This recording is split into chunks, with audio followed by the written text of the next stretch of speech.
Warahmatullahi wabarakatuh. Waalaikumsalam warahmatullahi wabarakatuh.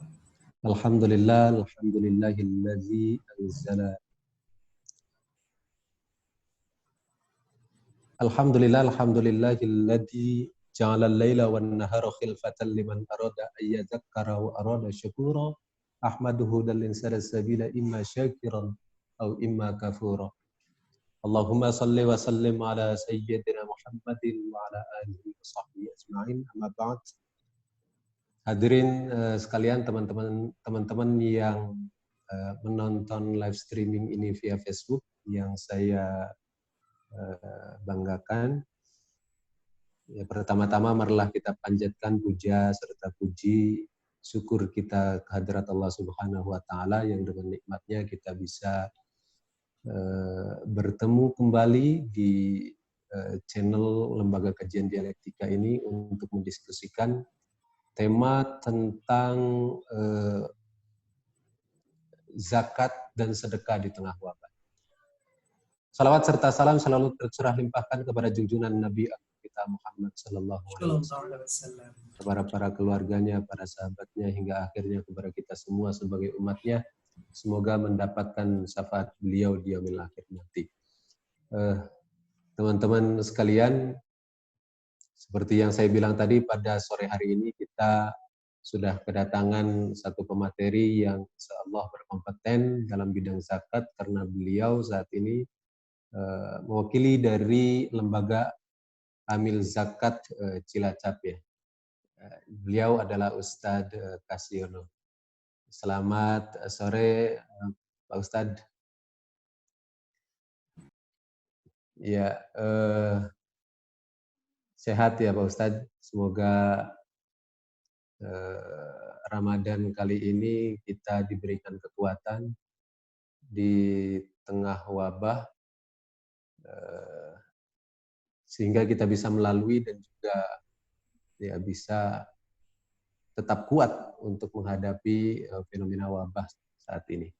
Seperti yang kita ketahui sebenarnya setiap Ramadan ini isu tentang zakat selalu dimunculkan kembali karena memang ada satu kewajiban bagi umat Islam untuk membayar zakatnya. Salah satu kriteria zakat adalah zakat fitrah, selain juga zakat mal. Nah, apa itu zakat fitrah, apa itu zakat mal, dan kepada siapa saja zakat itu diperuntukkan dalam konteks modern kali ini. Kemudian apa sih perbedaan antara zakat, infak, dan sodako yang barangkali kita pembahasannya karena setiap tahun jadi lupa begitu. Nah, pada sore hari ini kita mencoba mengingatkan agar kita tidak lupa untuk membayar zakat. Membayar zakat sendiri sudah menjadi fenomena turun-temurun di kalangan umat Islam. Bahkan kalau kita melihat sejarahnya, pada zaman Khalifah Abu Bakar ini terjadi sebuah fenomena di mana orang-orang kaya atau kabilah-kabilah selain kabilah Quraisy bahkan tidak mau membayar zakat. Dan mereka disebut dengan murtad gitu. Karena tidak mau membayar zakat ini. Murtad dalam konteks perpolitikan ya saat itu. Karena zakat dalam masa ketika itu adalah satu-satunya pendapatan bagi negara. Jadi kalau orang atau kabilah-kabilah suku-suku itu tidak mau membayar zakatnya kepada khalifah, itu berarti tidak ada negara yang harus dibelanjakan, sehingga itu berpotensi terjadi kekacauan karena pemerintahnya tidak mempunyai dana begitu. Nah, bahkan ketika zaman Abu Bakar itu sendiri, Abu Bakar sudah mengambil keputusan yang sangat berani, yaitu memerangi orang-orang yang tidak mau membayar zakat. Orang-orang bahkan kabilah-kabilah yang tidak mau membayar zakat. Nah, dalam konteks saat ini, misalkan dalam pandemi ini, banyak sekali orang-orang yang sudah mencoba untuk memberikan banyak bantuan begitu, baik berupa zakat, baik dia itu meniatkannya sebagai zakat, maupun meniatkan itu sebagai sedekah dan lain sebagainya untuk membantu sesama dan agar wabah ini cepat berlalu. Baik, saya ingin mempersilahkan kepada Ustadz Kasyono untuk memberikan materi kita pada sore hari ini tentang zakat, sedekah maupun dan juga infak di tengah wabah. Silakan Ustadz Kasyono, waktunya. Bismillahirrahmanirrahim. Alhamdulillahirabbil alamin. Assalatu wassalamu ala asrafil anbiya wal mursalin. Sayyidina wa maulana Muhammadin wa ala alihi wa ashabihi ajma'in. Qala rabbi shrah li sadri wa yassir li amri wa hlul 'uqdatam min lisani yafqahu qawli. Amma ba'd. Alhamdulillah pada sore hari ini saya diberi kesempatan dari lembaga dialektika untuk menyampaikan risalah zakat dan sedekah di era pandemi COVID-19 ini. Semoga pertemuan kita pada hari ini membawa keberkahan di dini wa dunya wal akhirah, amin ya rabbal alamin. Salawat beriring salam senantiasa tercurah kepada baginda Rasulullah SAW serta keluarga, sahabat serta pengikutnya yang senantiasa istiqomah menjalankan risalah atau ajaran yang dibawa oleh beliau. Kaum muslimin dan muslimat rahimakumullah, Al-Quran surat At-Taubah ayat 103 sudah jelas-jelas menyampaikan, A'udzubillahi samil alim minasyaitonir rajim, khudh min amwalihim shadaqatan tutahhiruhum wa tuzakkihim biha wa shalli 'alaihim inna salataka sakanun lahum wallahu sami'un 'alim. Di situ dijelas-jelas menggunakan fil amr, artinya ambillah, khudh. Artinya apa? Di situ merupakan perintah Allah Subhanahu wa taala yang sifatnya memaksa untuk mengambil ketika seseorang itu tidak muncul kesadaran untuk menunaikan zakat. Jadi disampaikan, ambillah dari sebagian harta mereka, sodakotan itu maknanya di sini adalah zakat. Tujuannya apa? Tutahhiruhum wa tuzakkihim biha, untuk membersihkan dan mensucikan mereka. Washalli alaihim, dan berdoalah untuk mereka. Inna salataka sakanun lahum, sesungguhnya doa kamu itu bisa memberikan ketentraman, ketenangan untuk mereka.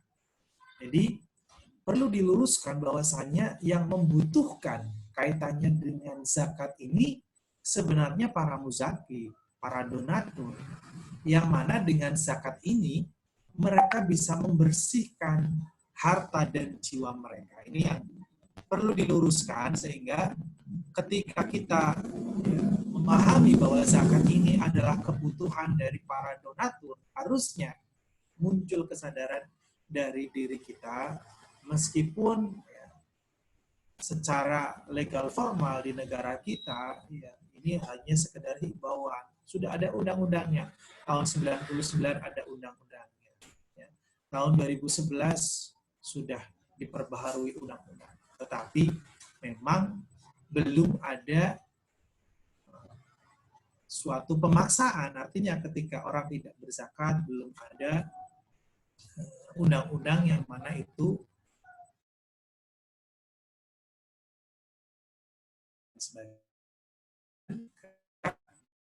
menunaikan zakat.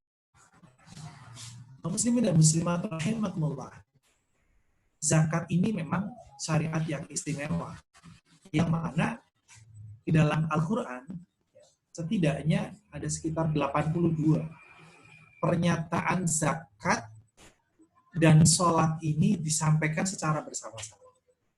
Sehingga antara orang melaksanakan sholat dengan orang menunaikan zakat itu adalah salah satu kesatuan. Artinya, hablum minallah dengan hablum minannas, hubungan kita dengan Allah, dengan kita melaksanakan sholat, dengan hablum minannas, dengan kita mengeluarkan zakat kita, ya, di samping itu adalah perintah Allah Subhanahu wa taala, ada efek sosial yang dimunculkan dengan zakat itu, maka harus kita tunaikan. Jadi kalau ada orang Islam yang memahami rukun Islam ini ada 5, tetapi baru berhenti dengan sholat saja, artinya keislamannya ini belum sempurna. Karena ada syariat zakat setelah dia menunaikan sholat. Kaum muslimin dan muslimat rahimakumullah, Apa benar yang tadi disampaikan bahwasanya syariat zakat di era Abu Bakar ini suatu yang luar biasa. Orang yang tidak menunaikan zakat itu diperangi karena mereka kategori orang yang murtad. Ketika di era saat ini kita sampaikan memang ini sesuatu yang bagi masyarakat ini keras ya, pernyataannya ekstrim dan lain sebagainya. Tetapi ini memang terjadi. Dan di era sahabat ya, yang cukup fenomenal ini adalah Mu'adz bin Jabal ketika dia diutus ke Yaman oleh Rasulullah SAW, dan ketika beliau memerintahkan kepada Mu'adz bin Jabal ke Yaman ini, memang bahasa disampaikan oleh Rasulullah di dalam sabdanya itu menyampaikan bahwasanya bisa jadi sepeninggal ini nanti engkau tidak lagi akan berjumpa dengan aku, ya, disampaikan oleh Rasulullah SAW kepada Mu'adz bin Jabal, sehingga Mu'adz bin Jabal ini menangis karena bisa jadi ini adalah pertemuan terakhir dengan Rasulullah SAW. Dan fenomena yang luar biasa ketika dikumpulkan di era itu ya, sepertiga ya, dana zakat itu bisa disimpan di Baitul Mal. Artinya 2/3 bisa dibagikan. Tahun berikutnya yang bisa dibagikan hanya 1/3. Artinya 2/3 disimpan di Baitul Mal. Dan tahun ketiga ini luar biasa karena di masa itu tidak ada orang yang berhak untuk menerima zakat. Kita mengetahui bahwa orang yang berhak menerima zakat itu disampaikan di dalam Al-Quran surat At-Taubah ayat 60. Bisa dilihat di dalam Al-Quran surat At-Taubah ayat 60. Itu disampaikan innamas shadaqatu lil fuqara'i wal masakin wal 'amilina 'alaiha wal mu'allafati qulubuhum wa fir riqabi wal gharimina wa fi sabilillahi wa ibnis sabil faridatan minallah wallahu 'alimun hakim. Jadi sesungguhnya di situ menggunakan kata sedekah, sebenarnya maknanya itu zakat hanyalah untuk orang fakir, orang miskin, amil zakat yang dilunakkan hatinya atau mu'alaf, untuk orang yang memerdekakan hamba sahaya, untuk memerdekakan hamba saya, untuk membebaskan orang yang berhutang atau khorimin, untuk fisabilillah atau di jalan Allah, untuk orang yang dalam perjalanan atau ibnu sabil, dan kewajiban itu dari Allah Subhanahu wa taala. Allah Maha mengetahui lagi Maha bijaksana. Ini adalah ketentuan siapa saja yang berhak menerima dana zakat. Ada 8 asnaf yang harus kita tunaikan zakat itu kepada 8 asnaf tersebut.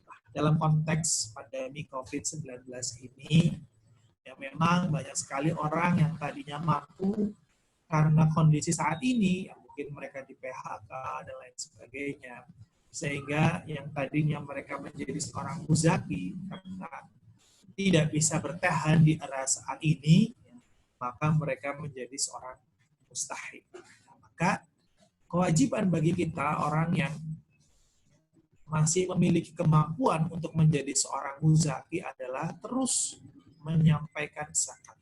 Makanya beberapa waktu lalu ketika saya diminta menulis tentang zakat untuk mengatasi kemiskinan, memang harusnya zakat ini dikelola secara amanah, profesional oleh lembaga yang benar-benar bisa menjadikan dana zakat itu bisa mengentaskan kemiskinan. Jadi tidak hanya ditunaikan melalui sendiri-sendiri sebagaimana tradisi zakat fitrah yang dikelola oleh masjid kemudian dibagikan kepada warga di sekitar masjid, yaitu memang belum memberikan efek yang mana efek sosial zakat itu bisa mengentaskan kemiskinan di antara kita. Ini yang perlu kita terus sadarkan kepada para muzaki bahwasanya ketika menunaikan zakat, idealnya itu memang melalui amil zakat, bukan panitia zakat yang sifatnya musiman. Jadi mereka itu ada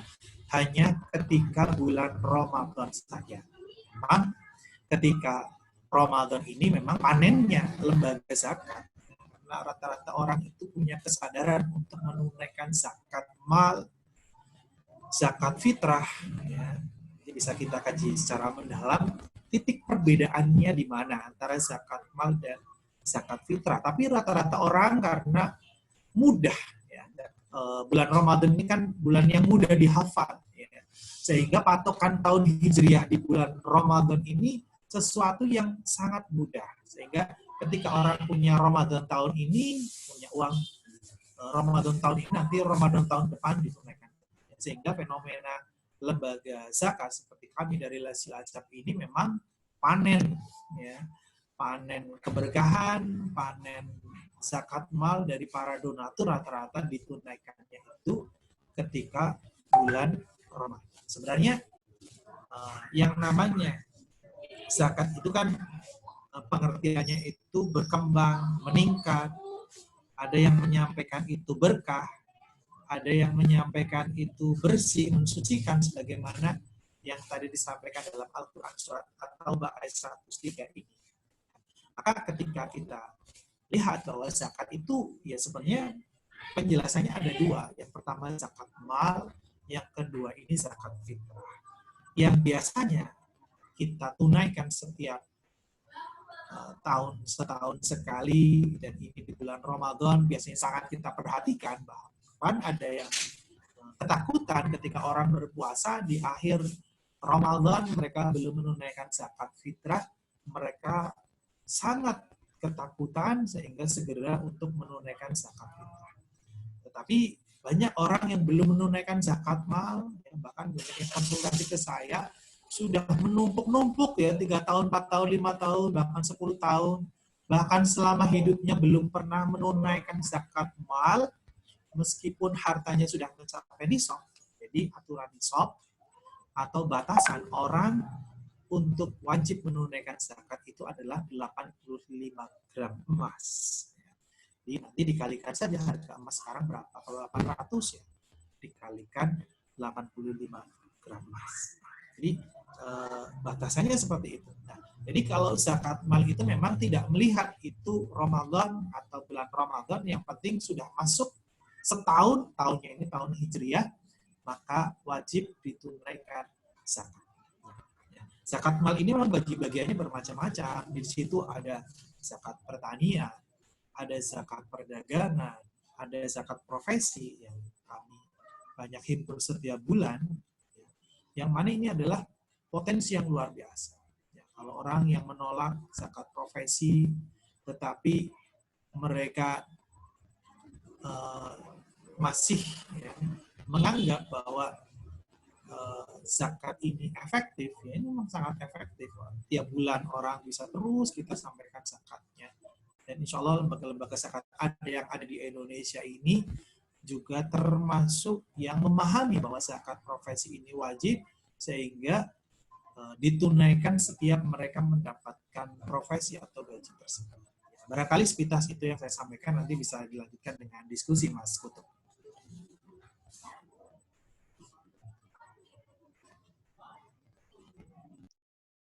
Ya, terima kasih Ustaz Gasyono. Tadi sudah menjelaskan bagaimana dari sisi sejarah dan juga dari sisi teologis, bagaimana kewajiban zakat itu yang harus dibayarkan oleh para umat muslim. Kalau zakat mal itu bagi yang mampu atau bagi yang sudah haul begitu. Kemudian kalau zakat fitrah itu wajib bagi semua umat muslim, begitu ya Ustaz. Kemudian saya ingin bertanya, kalau dalam Al-Quran itu disebutkan 8 asnaf itu yang wajib diberi zakat, seperti misalkan fakir, kemudian si miskin, amil, mu'alaf, hamba sahaya, para gharimin, juga fi sabilillah dan sabil. Nah, saya ingin bertanya Ustaz, kalau dalam konteks saat ini 8 asnaf itu bisa diterjemahkan di kalangan siapa saja. Misalkan apakah untuk hamba sahaya itu dalam konteks saat ini diterjemahkan atau ditafsirkan golongan seperti apa begitu. Kemudian fisabilillah dan juga ibnu sabil atau 8 asnaf ini kriterianya seperti apa? Bisa dijelaskan, Ustaz? Ya, kaum muslimin dan muslimat rahimakumullah. Ya, memang kalau lihat konteks saat ini, ya, 8 asnaf itu kalau dicari di masyarakat kita, barangkali yang bisa kita temukan itu yang paling utama itu fakir miskin. Bahkan salah satu ulama juga menyampaikan bahwa prioritas zakat fitrah, terutama zakat fitrah ini adalah untuk fakir dan miskin. Ya. Cuman memang dalam konteks utama zakat yang umum, ya zakat mal, di dalam kita menerjemahkan asnaf yang disampaikan di dalam Al-Quran surat At-Taubah ayat 60 itu memang kita bisa melihat secara mendalam. Pamannya asnaf fisabilillah. Ulama-ulama menyampaikan bahwa fisabilillah itu adalah orang yang berjuang di jalan Allah Subhanahu wa Ta'ala. Kalau konteks saat ini, fisabilillah itu bisa diterjemahkan secara luas. Itu juga sudah disampaikan salah satunya oleh Ibnu Taimiyah bahwasanya zakat itu bisa diperuntukkan untuk orang-orang yang memakmurkan masjid, orang-orang yang memang saat ini membutuhkan amunisi untuk bisa bertahan, namanya ustadz, kiai. Ketika dana zakat ini bisa menopang kehidupan mereka, ya, membantu mereka untuk bisa memenuhi kebutuhan, yang umpamanya untuk rumah tahfidz mereka, untuk pesantren mereka, dan lain sebagainya, maka itu juga bisa diambilkan dari dana zakat. Bahkan untuk membangun masjid pun, ketika tempat tersebut memang belum ada masjid yang representatif, maka dana zakat ini juga bisa disampaikan untuk pembangunan masjid tersebut. Artinya, ketika kita berbicara asnaf, salah satunya fisabilillah itu memang bisa berbicara dengan secara luas. Meskipun memang kalau kita lihat ya, yang namanya teks ya harusnya kita sampaikan secara apa adanya. Ketika memang contoh asnaf budak saat ini kan tidak ada. Ya, jadi orang untuk memerdekakan budak saat ini ya sudah tidak ada. Ya, apakah bisa diterjemahkan dengan umpamanya pembantu rumah tangga dan sebagainya, itu memang masih menjadi debatable di kalangan ulama kita. Tapi intinya ya, zakat ini memang yang paling utama itu untuk mengentaskan kemiskinan, fakir dan miskin. Ketika memang sudah tidak ada fakir miskin, ya ini sesuatu yang luar biasa, dan ini terjadi pada masa Mu'adz bin Jabal, di mana saking tidak adanya orang miskin, ya, sampai-sampai dana zakat itu memang disimpan di Baitul Mal. Ya, saya masih husnudon bahwa saat ini, ya, insya Allah masih ada ya, fakir miskin yang berhak untuk menerima dana zakat kita. Ya. Adapun karena ini di negara kita bukan negara Islam, yang mana syariat zakat dan pajak ini berjalan beriringan. Artinya program-program pemberdayaan zakat dan program-program pemberdayaan pajak ini bisa berjalan beriringan untuk bisa mengentaskan kemiskinan. Ya, ini sesuatu yang bagus ya, terobosan baru. Artinya pemerintah dan para pengelola zakat atau Basnas atau lembaga amil zakat Cilacap seperti kami lembaga amil zakat Cilacap ini bisa bersama-sama membuat program. Ya, kalau kami ya misalkan dari sisi pendidikan, dari sisi ekonomi, dari sisi kesehatan, dari sisi dakwah, ya, kami membidik meskipun itu sudah dilakukan pemerintah. Ya, barangkali sisi-sisi yang masih kurang oleh pemerintah bisa kami tambal dengan program-program yang kami gulirkan. Ini yang harapan kami. Jadi jangan kita menolak dari satu sisi, umpamanya zakat profesi tidak ada, tetapi kemiskinan ada di sekitar kita. Artinya kemaslahatan dari sisi syariat zakat ini belum mereka lahirkan. Kalau kita melihat bahwa sisi kemaslahatan dengan pengelolaan zakat profesi yang profesional itu jauh lebih baik dibandingkan kita tidak mengelola zakat ini dengan sebaik-baiknya. Sehingga kami memang buka setiap hari, kita buka layanan Senin sampai Sabtu, kita buka layanan untuk menerima donasi, zakat, infak, sodako, wakaf juga kita terima, ya, karena banyak sekali program-program pemberdayaan masyarakat yang bisa kita munculkan dengan kita memberdayakan zakat, infak, sodako, dan wakaf ini. Barangkali itu Mas Ketua. Iya, terima kasih Ustaz. Masih soal pendistribusian ini. Iya. Kalau dari LAS sendiri, kebanyakan apakah itu berbentuk pendistribusiannya adalah bantuan sosial yang paling banyak, ataukah pada usaha-usaha yang sifatnya produktif, seperti misalkan pembantuan modal dan lain sebagainya? Ya. Gimana ini? Ya, seperti yang tadi saya sampaikan bahwa kami dari LAS Cilacap memang program pendistribusian, ya, meskipun kami tetap melihat asnaf, ada 8 asnaf, tetap kami pertimbangan kalau memang ada di sekitar kita di Cilacap ini, kami programnya memang berdasarkan program pendidikan, ya, ekonomi, kesehatan, sosial, dakwah, ya, Cilacap kemanusiaan kami juga ada. Ya. Jadi masing-masing itu ada porsinya. Misalkan kalau itu kita menginginkan nanti dari para mustahik itu mereka lebih berdaya, ya, kita ada program Cilacap Berdaya yang mana kita entaskan mereka dari sisi ekonomi, ya, kita bantu mereka dari sisi modal usaha. Kalau mereka butuh gerobak, ya kita kasih bentuknya gerobak dan lain sebagainya. Intinya yang mereka butuhkan itu apa, kami belikan itu, ya, sehingga mereka itu tidak kekurangan dari sisi yang mereka butuhkan tersebut. Harapannya, ya, zakat itu bisa mengentaskan mereka yang tadinya meminta terus, ya mungkin untuk anaknya mereka, untuk biaya sekolah, seterusnya.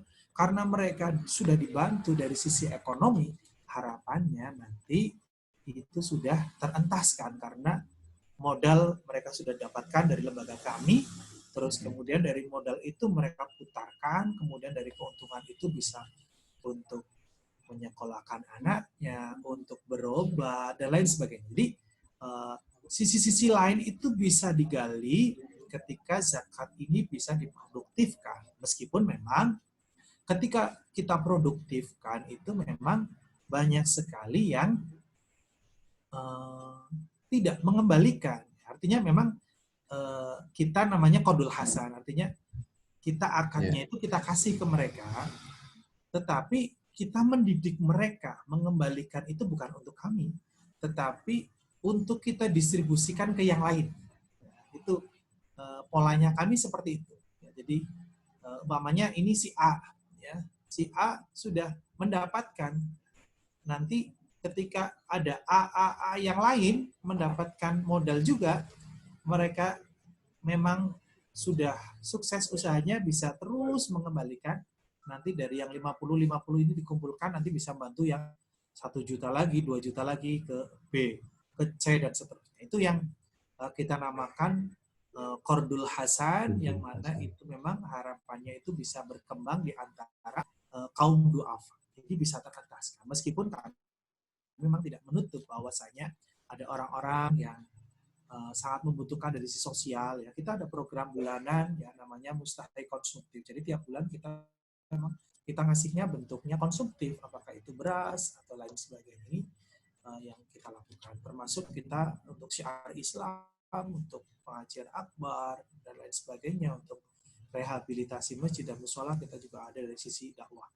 Dan dari sisi kesehatan ya kita punya 3 armada ambulan yang memang siap melayani orang-orang, ya memang secara umum ya namanya orang sakit, tetapi prioritas kami adalah para kaum du'afa. Kita gratiskan kalau mereka mampu, ya itu untuk silang, jadi mereka memberikan, nanti dana itu digunakan untuk membantu orang-orang yang tidak mampu. Ini yang kami lakukan. Jadi kami ada armada ambulan jenazah, ada ambulan untuk orang sakit juga ada, dan insya Allah jam terbangnya cukup tinggi, jadi mobilitasnya sungguh luar biasa. Mereka bisa melayani sampai ke luar Jawa juga dan lain sebagainya. Gitu, Mas. Iya.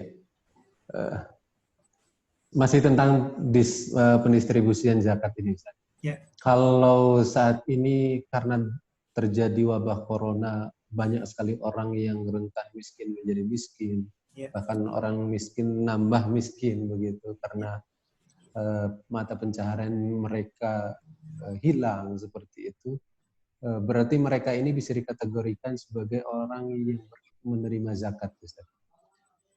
Ya, jadi di era pandemi COVID-19 ini memang banyak sekali orang yang tadinya mampu, nah kondisi saat ini mereka di PHK dan sebagainya, sehingga mereka menjadi orang yang membutuhkan zakat atau kita sebut dengan mustahik. Dan kami memang untuk hal-hal seperti ini, kalau memang dia tidak bisa kita bantu dari sisi ekonomi, dari sisi modal usaha dan sebagainya supaya dia bangkit ketika dia tadinya jadi seorang karyawan, kemudian menjadi pengangguran, kami bantu dari sisi modal usaha untuk dia bangkit. Ketika di saat ini juga masih kesusahan, ya, kita bentuknya sosial. Jadi kita kasih bentuknya sembako untuk mereka bertahan. Yang penting mereka bertahan dulu. Ya, di era pandemi COVID-19 ini mereka bisa bertahan, terus kemudian kita beri support mereka untuk bisa terus berusaha. Ya. Kalau bisa di rumah, ya kita kasih pelatihan, mungkin pelatihan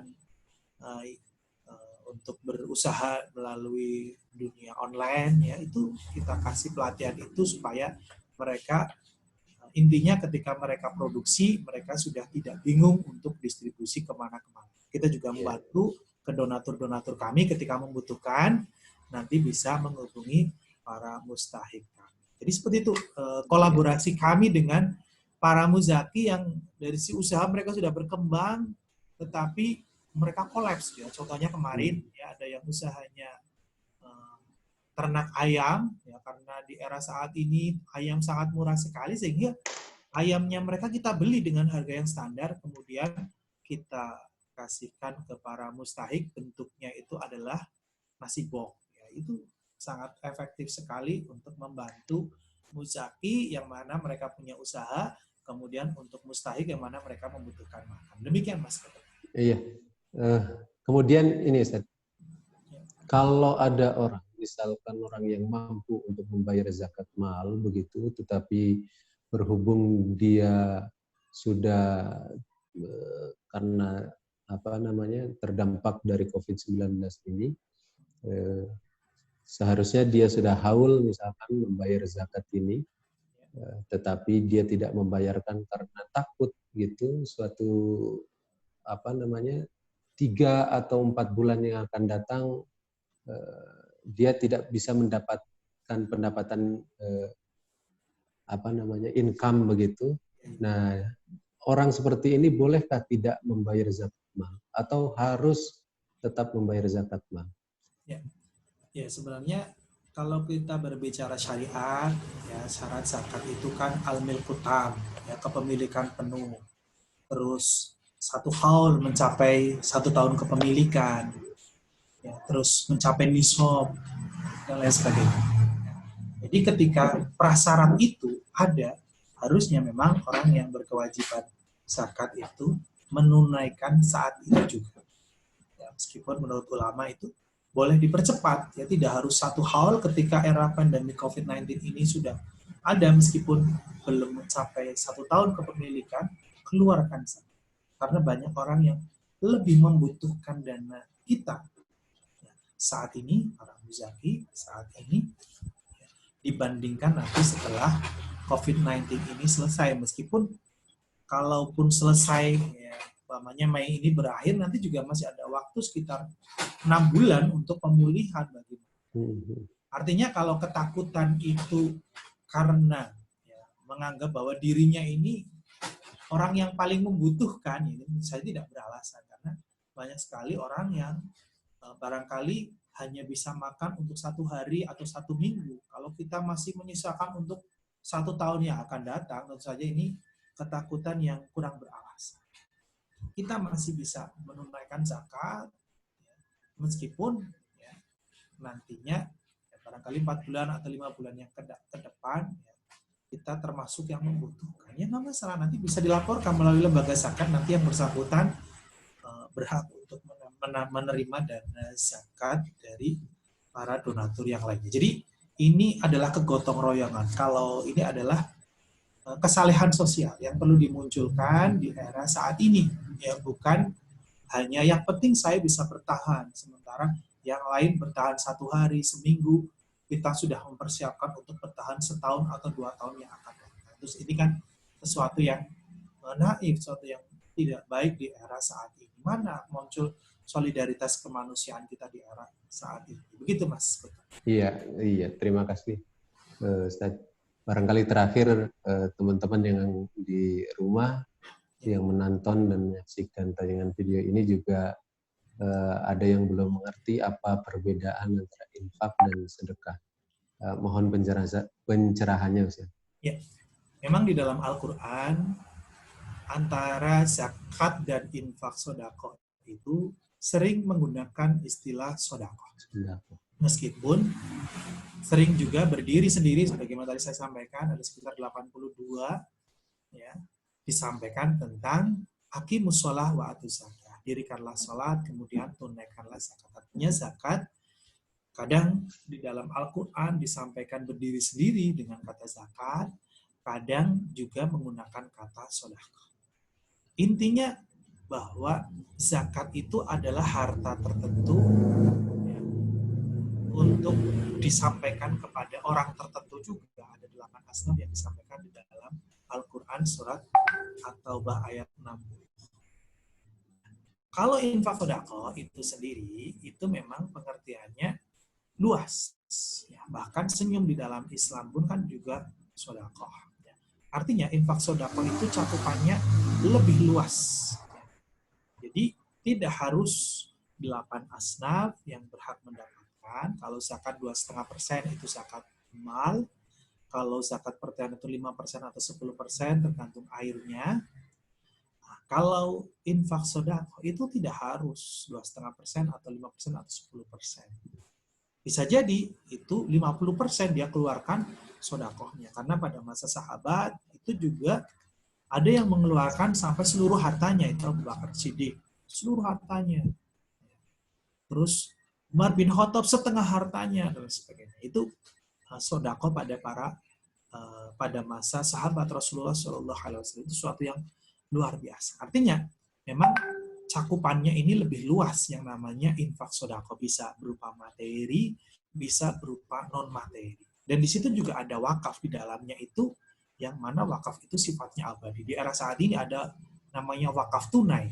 Ya, orang iuran dengan uang kemudian diwujudkan berupa tanah, berupa bangunan dan lain sebagainya, yang mana itu nanti sifatnya abadi, tidak bisa dijual dan lain sebagainya. Itu juga suatu yang efektif untuk mengelola dana umat ini supaya lebih berdaya, lebih bermanfaat untuk umat. Bukankah tujuan adanya syariat itu adalah al-maslahatul ammah? Ini yang kita harapkan, kemaslahatan di kalangan umat yang kita munculkan dari zakat, infak, sedekah. Alhamdulillah kami di Cilacap juga ya, meskipun masih kecil ya, baru sekitar 4 eman, tetapi ini kami mengawali di Cilacap. Ada di Cilacap pertama ya kami, disusul dengan yang lainnya, proses penyadaran yang bagus sehingga masyarakat itu tersadarkan untuk menunaikan zakat melalui lembaga yang mana sebelumnya mereka sendiri-sendiri, sebelumnya melalui masjid-masjid dan musola. Barangkali itu Mas Ketua.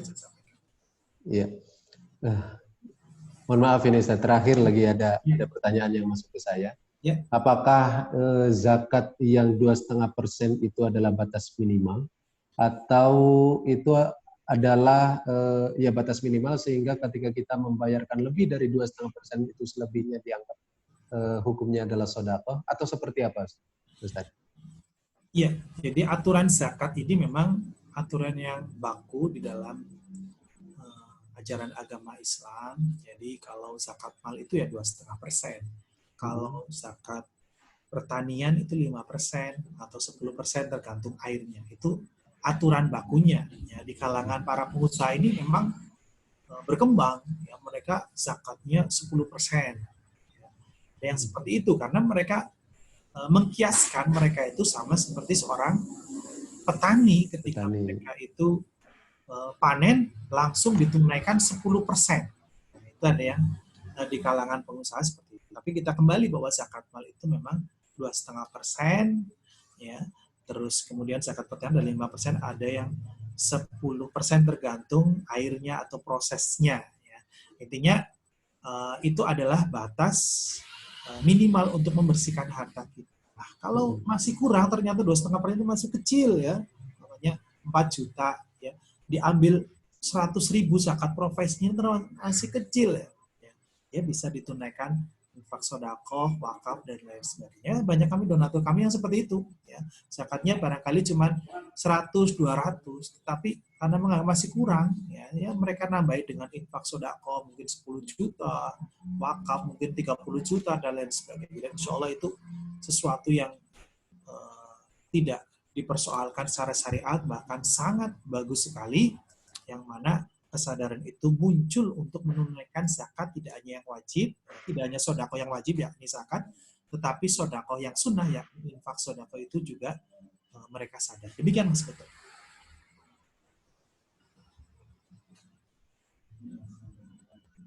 Iya, terima kasih Ustadz. Ya. Ini ada satu pertanyaan lagi, Pak. Ya. Kalau dulu zakat itu kan masih memakai dinar ya atau emas begitu. Ya. Nah sekarang ini kan sudah dikonversi menjadi uang. Apakah itu hukumnya seperti apa? Termasuk juga dalam kategori zakat fitrah. Zakat fitrah kalau dalam mazhab Syafi'i misalkan dikatakan zakat fitrah itu harus berbentuk bahan pokok ya. Ya bahan pokok. Ya. Bahan pokok pangan begitu. Ya. Apakah itu boleh menggunakan dengan uang misalkan sebagai alat pembayaran? Ya, saya sampaikan bahwasanya zakat memang syariat yang bisa berkembang di era saat ini, yang termasuk yang terakhir tadi kaitannya dengan zakat fitrah. Kalau di era dulu orang mengeluarkan dengan bawa makanan pokok, mungkin beras dan lain sebagainya. Di era saat ini ya, kita juga bisa menunaikan bentuknya uang. Kalau memang masih banyak membutuhkan kebutuhan pokok, ya nanti itu bisa dibelanjakan untuk kebutuhan pokok bagi masyarakat. Dan dengan uang, insya Allah penyalurannya atau pendistribusiannya bisa lebih merata. Makanya kami di Jawa kan cukup luas. Bisa transfer ke daerah daya luhur, nanti rekan kami yang ada di sana nanti membelikan beras di sana disampaikan kepada fakir miskin yang membutuhkan. Jadi pemanfaatannya atau kemaslahatannya itu jauh lebih bermanfaat ya, dibandingkan ketika menumpuk nanti butuh transport dan lain sebagainya. Ya. Jadi sisi itu yang kita gali sehingga kami dari Cilacap juga termasuk yang menerima zakat bentuknya uang. Sehingga ketika ada asnaf selain fakir miskin ketika mereka memang membutuhkan bisa kita ambilkan, salah satunya juga dari zakat fitrah yang kami himpun. Meskipun memang kalau zakat fitrah yang melalui lembaga seperti kami itu memang sangat kecil ya, dibandingkan melalui masjid-masjid. Jadi merubah frame pemahaman masyarakat untuk zakat fitrah untuk yang lebih luas itu memang masih butuh proses. Nah, kaitannya dengan zakat mal tadi Mas Betul gimana Mas? Betul. Kalau zakat mal ini kan sudah ya kalau zakat mal itu boleh juga dengan uang misalkan. Oh iya kaitannya dengan dinar gitu ya? Ya. Dinar, kemudian dinar, karena ini sifatnya ini apa zakat profesi dan lain sebagainya itu kan mengharuskan uang dan lain sebagainya. Iya, kalau dinar sama uang, sama-sama mata uang, sehingga sama-sama wajib untuk ditunaikan zakatnya. Sehingga kami senantiasa menyampaikan kepada donatur kami ketika mereka memiliki uang senilai 85 gram emas itu wajib ditunaikan zakat. Umpamanya Langsung aja saya hitung, umpamanya 85 gram kali harga emas sekarang umpamanya 800.000 umpamanya. 800. Berarti orang yang punya harta 68 juta, ya, uang itu tersimpan dalam waktu setahun, maka harus ditunaikan zakat malnya. Ya. Zakatnya berapa? Ya 2,5% dari itu sama dengan 1.700.000. Insya Allah 1.700.000 dari nilai uang tadi insya Allah tidak seberapa. Nah, itu kami sampaikan ke donatur bahwasanya ada kewajiban setiap tahun untuk menunaikan zakat mal. Jadi antara dinar yang 20 dinar, setiap orang memiliki 20 dinar, atau kalau satu dinar kan sekitar 2,25 dikalikan 20 maka sekitar 85. Jadi 85 gram emas itu senilai yang tadi saya sampaikan itu harus dikeluarkan zakatnya. Tergantung fluktuatif memang sesuai dengan harga emas yang berkembang saat ini. Begitu Mas. Kalau untuk zakat profesi Ustaz, berapa batas nisab yang harus dicapai oleh seseorang yang kalau zakat profesi ini memang ada dua kias yang disampaikan. Yang pertama dikiaskan dengan zakat pertanian, yang mana kalau zakat pertanian itu senilai 520 kg beras, ya. Jadi sekitar 5.200.000 kalau harga berasnya itu 10.000.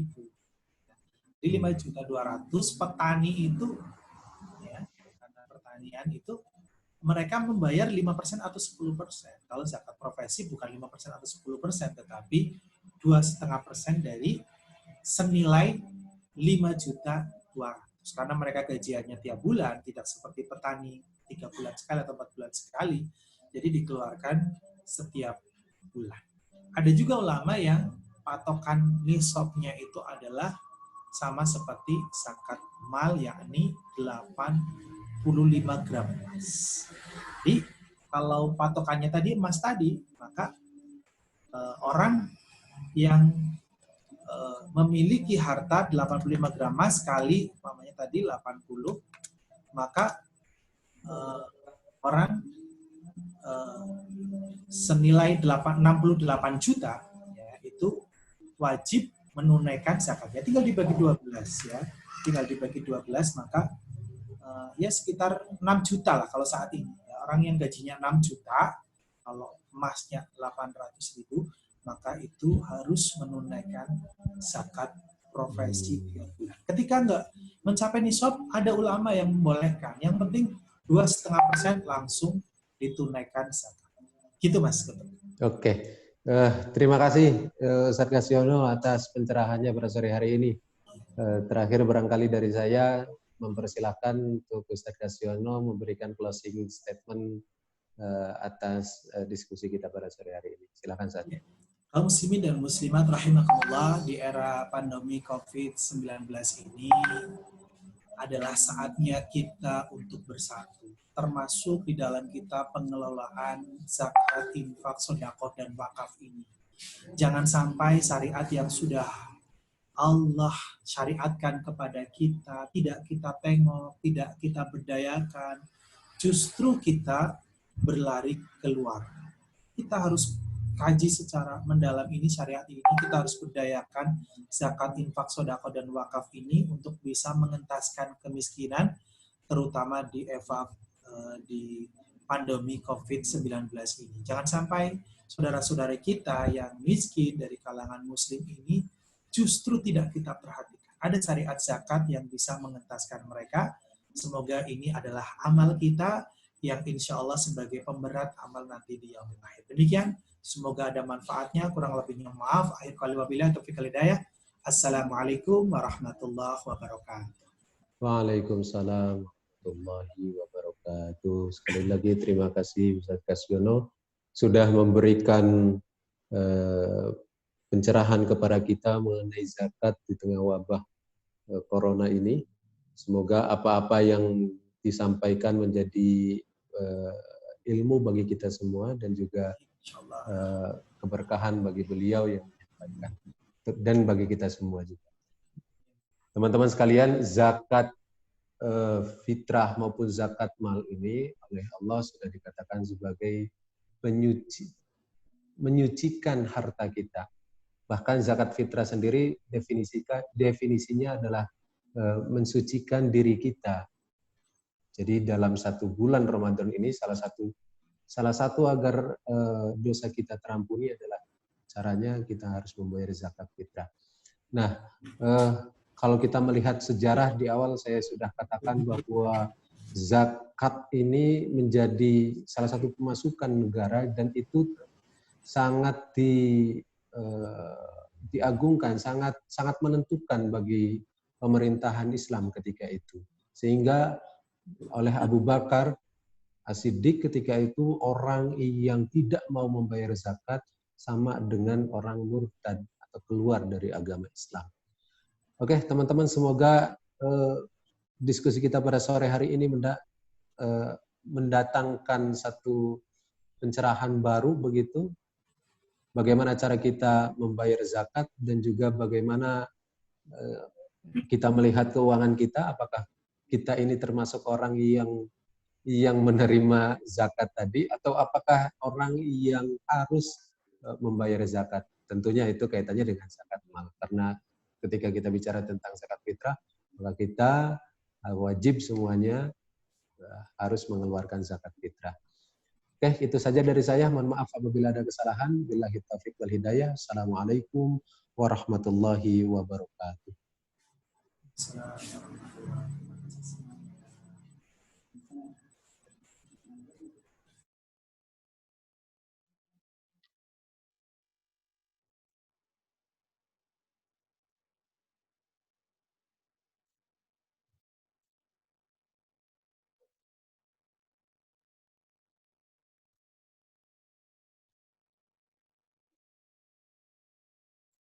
N aja, Mas.